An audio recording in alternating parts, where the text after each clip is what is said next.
Hello everyone, this is Zooc and today I'm bringing you a new logo design video. This one is going to be for a company called Frekvent. I'm going to talk, of course, about the philosophy and the motivation of my choices. But before that, just going to get a little bit into what they do. So Frekvent is a Hungarian company, and what they do is manufacture filters and various parts for forklifts, trucks, agricultural and industrial equipment. But their main objective is filters. Now, I don't know anything about this industry or how it works, but in the end, I don't really need to know a lot. I just need to know as a general idea kind of what it is they do.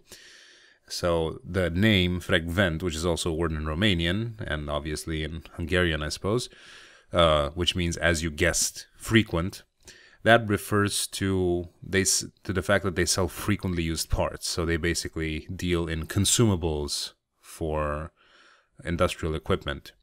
Now, this topic is not, or the subject is not, I don't consider it to be a fun one. Not fun for myself personally, but looking at the company, some companies have that aura about them. A company that deals only with the baking of cinnamon buns or cupcakes is going to be a fun company. They deal with people, they spread happiness, they do this and that, all this crap. But this particular kind of industrially centered company is not supposed, or at least doesn't work well with the notion of fun. So it has to be something serious, something that can be easily identifiable, but not quirky, not funny or comical, I suppose.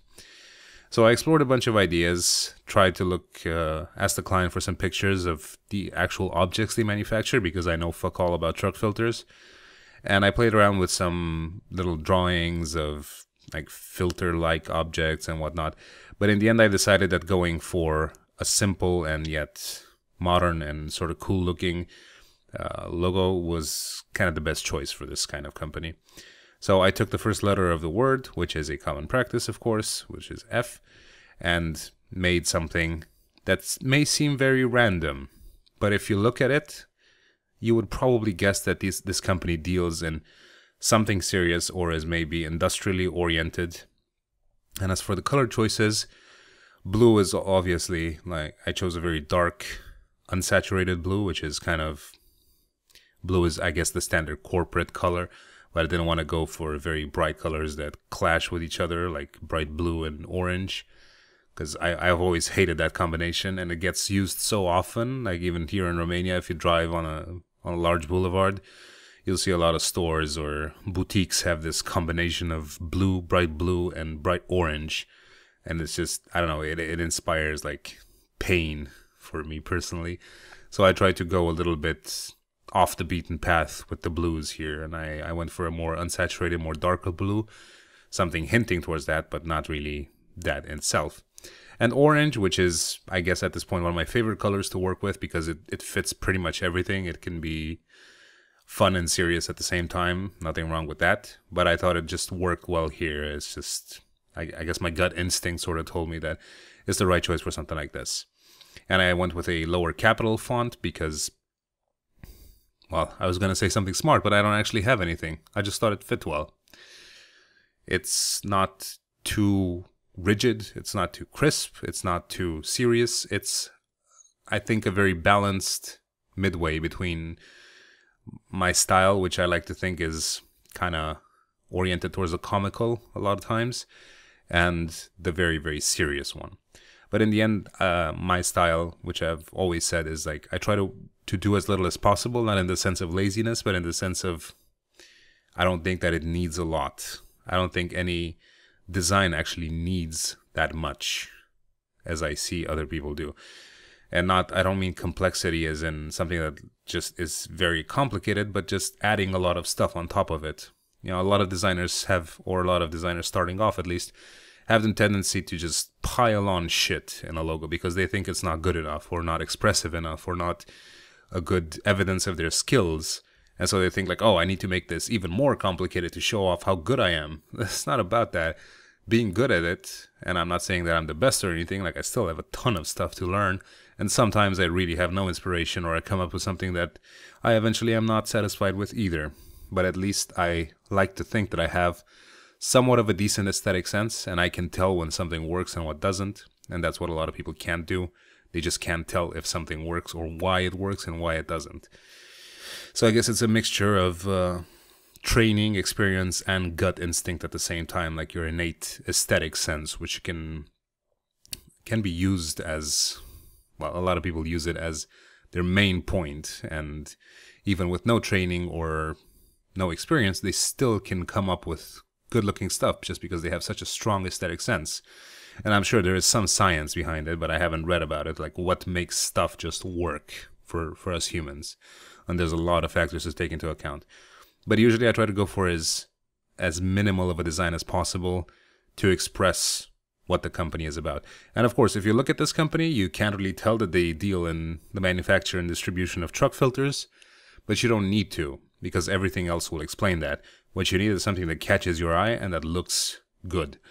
And for this particular logo, like a lot of the square, straight lines and square corners and sharp lines, they sort of express the fact that the company is industrially oriented, at least to me.